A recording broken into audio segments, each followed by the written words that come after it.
Most Canadians still think the government would never quietly take away their wealth. But what if it already started happening years ago? No emergency announcement, no dramatic headline, no politician standing behind a podium warning you, just a number frozen in place while inflation kept rising, and while Canadians were distracted by mortgage rates, housing crashes, grocery bills, and recession fears. The two biggest wealth-building tools for the middle class were quietly losing value in the background. Your TFSA, your RRSP. By 2027, this silent freeze could become one of the biggest stealth tax shifts in modern Canadian history. And the worst part? Most people won't realize what they lost until it's far too late. Governments almost never walk to your front door and physically take money from your hand. That's not how modern systems work. The real power move is quieter than that.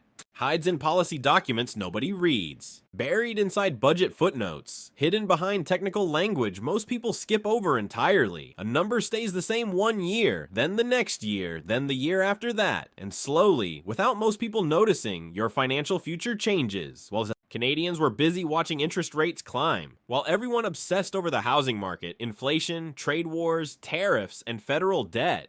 Something else was happening quietly in the background. Your TFSA contribution room, your RSP limits. The two biggest wealth-building tools available to ordinary middle-class Canadians have effectively been frozen. Not cut publicly, not removed. With outrage. Not debated with dramatic headlines, just frozen. And heading into 2027, that freeze is becoming far more dangerous than most Canadians understand. Because the economic reality Ottawa is staring at right now is brutal. Massive federal deficits, an aging population, exploding healthcare costs, rising interest payments on national debt, and a shrinking group of working Canadians expected to carry more and more of the burden, which means the government needs money, a lot of it, but openly raising taxes is political suicide. So instead, governments often choose the invisible option. They leave the limits unchanged, while inflation quietly erodes their real value year after year. And that's where this story really begins, because before you can understand what Canadians are losing, you first have to understand what these accounts were originally designed to do. The TFSA, the tax-free savings account, arrived in 2009, and at the time, it felt revolutionary. The pitch was simple: earn money, pay tax once, invest it, grow it for decades, withdraw it later completely tax-free. For ordinary Canadians, it was one of the few genuinely powerful financial tools ever introduced, a way for middle-class families to slowly build wealth without being punished for it later. And for years, Canadians trusted that system, but now the rules are quietly changing. For the past 3 years, 2024, 2025, and 2026, the TFSA contribution limit has remained stuck at $7,000, same number, 3 years straight.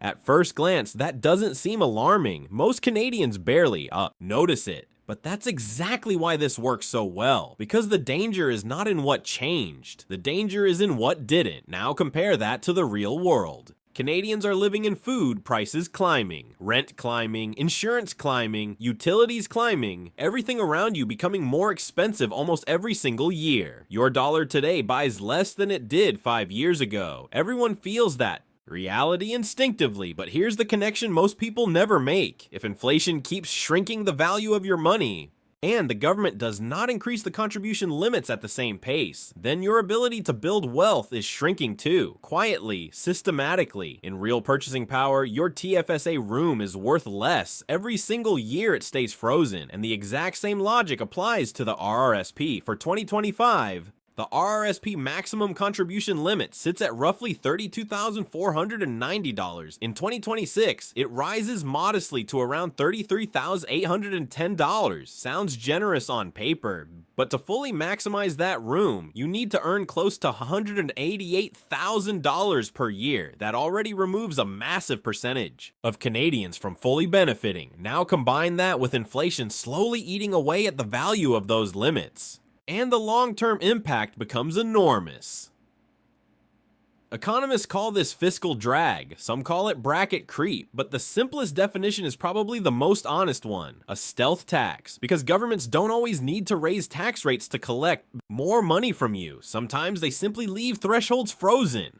while inflation does the work silently in the background. No press conference, no public outrage, no political backlash, just slower wealth accumulation for millions of people over time. Think about the TFSA back in 2009. The annual limit started at $5,000 today. After more than 15 years, it sits at $7,000. That sounds like progress, until you compare it against inflation, because cumulative inflation across Canada during that same period has already eaten away a massive portion of the increase, meaning this: though the TFSA limit went up numerically, its real purchasing power did not keep pace, and that changes everything. The account Canadians believed would steadily expand with the economy is now slowly losing ground against it. That is the hidden danger of a freeze. Not immediate pain, slow erosion, the kind people only notice years later, when the gap becomes impossible to ignore. And by 2027, that erosion may accelerate faster than ever before. So why is 2027 becoming such a critical turning point? Why does this suddenly feel less like a temporary freeze and more like a permanent structural shift? Because Ottawa is entering one of the most financially pressured periods in modern Canadian history, and the numbers are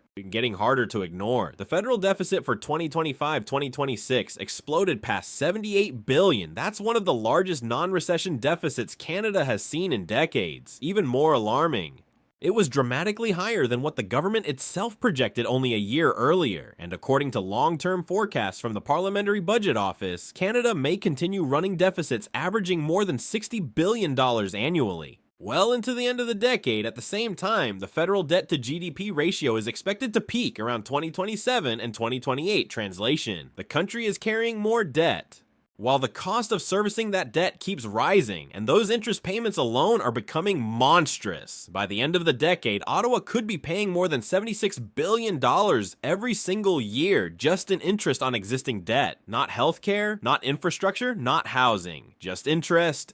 Money spent simply to keep the machine running. Now zoom out even further. Provincial governments across Canada are also drowning in deficits. Healthcare costs are surging as the population ages. CPP and OAS obligations continue expanding, and fewer working-age Canadians are supporting a larger retired population than ever before. This creates an enormous fiscal squeeze, which forces governments into a difficult position. They need more revenue, but politically, there are only a few ways to get it. Option 1, raise income taxes directly. Extremely unpopular, dangerous during elections. Option 2, increase the GST, almost politically untouchable in Canada. No government wants to touch that grenade, which leaves Option 3, the silent option.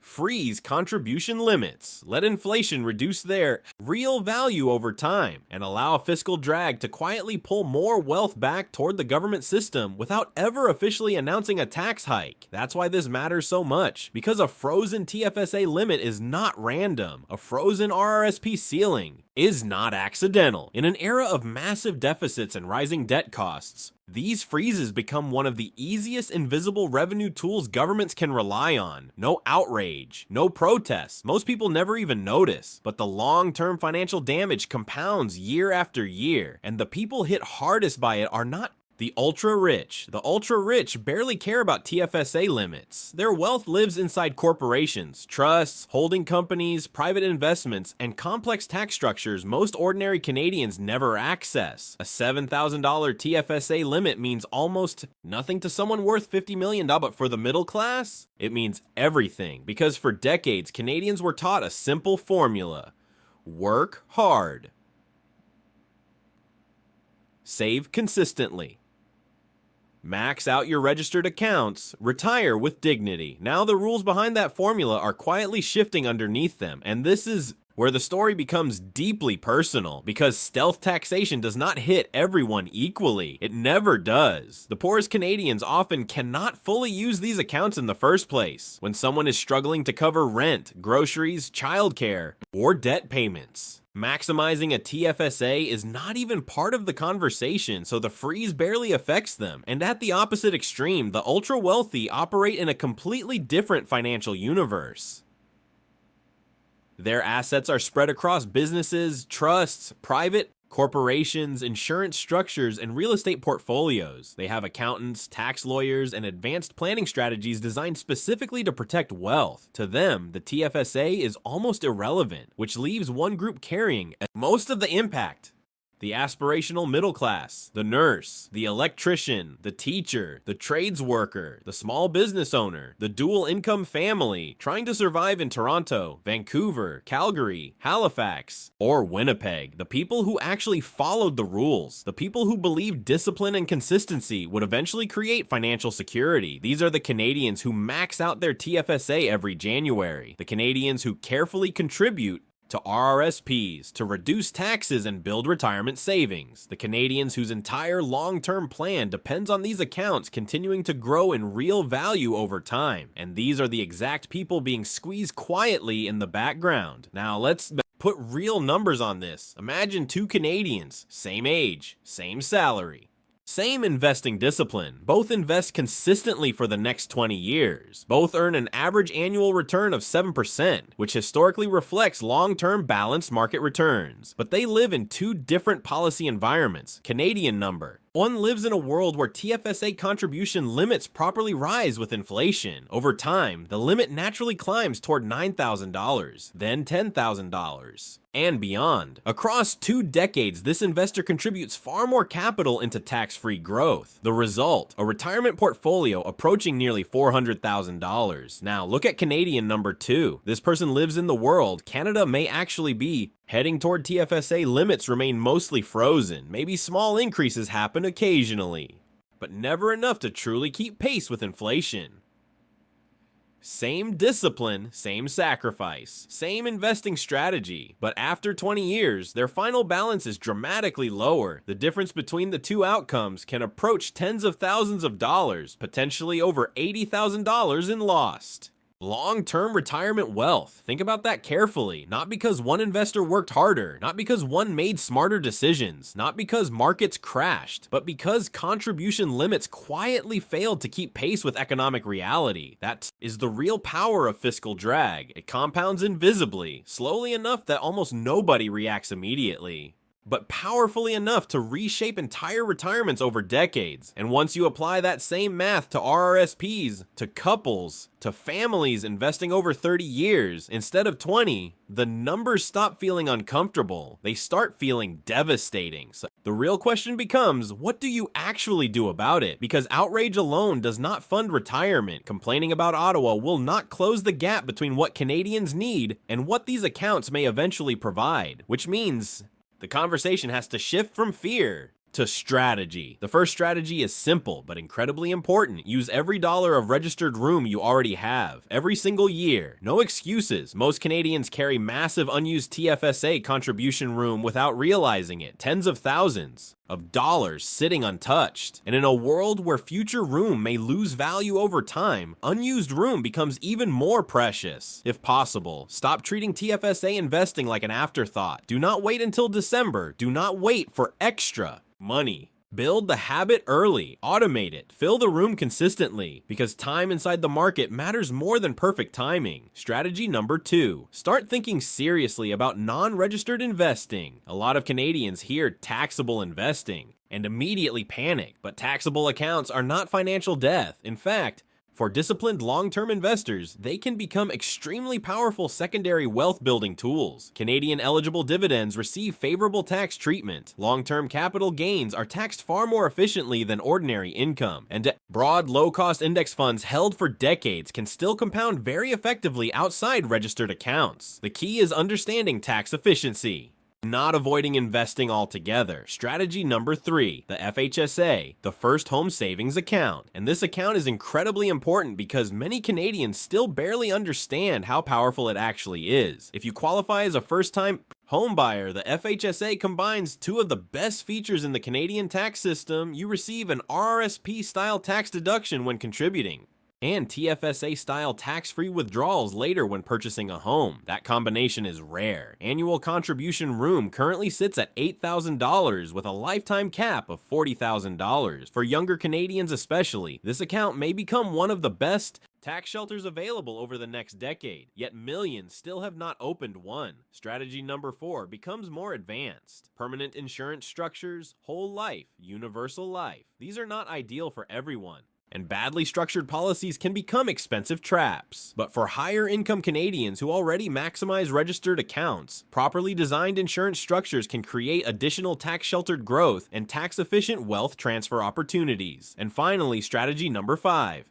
income splitting. Spousal RRSPs. Structuring investment income intelligently between partners. These strategies exist for a reason, because the tax system itself quietly rewards households that plan ahead carefully, and as contribution limits become more restrictive in real terms, intelligent household planning matters even more. But notice the larger pattern here. The government narrows one lane, so financially successful Canadians begin building multiple lanes instead. That mindset shift may become one of the most important financial adjustments of the next decade. And maybe that is the biggest lesson hidden inside all of this. The government is not your financial planner. It never was. Governments manage national balance sheets, political pressure, public debt, healthcare systems, aging populations, and elections. Your retirement sits somewhere very far down that priority list, which means assuming the rules will always stay favorable is incredibly dangerous, because history shows the same pattern again and again. Quiet policy shifts, frozen.